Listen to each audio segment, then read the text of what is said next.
gudoomiye aad iyo aad ayaan runtii kaaga mahad celinayaa shaqada wanaagsan aad qabatay oo aad runtii ka shaqaysay jidkan oo horu burbursanaa oo aad dhamaystirtay oo maanta uu yahay jid aad iyo aad u wanaagsan oo sidiisii hore loogu soo celiyey waxaa sharaf ii ah runtii in aan maanta jidkan aan ku magacawnay Cabdullaahi Suldaan Timcadde oo ah halyeey Soomaaliyeed oo aan ka xasuusanno tixidiisii gabayga ahayd uu tiriyey oo ahayd sarreeyo ma nusqaamo bal siduu yahay aan eegne kana siib kana saar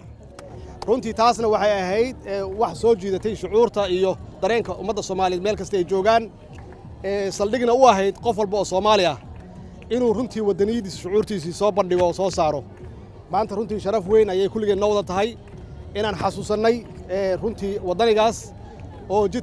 jidkaan oo runtii halboolaha magaalada Muqdisho ku yaala aan u bixinay kulligii waa maasantiin qof walba ka qayb qaatay hawshan waa maasantiin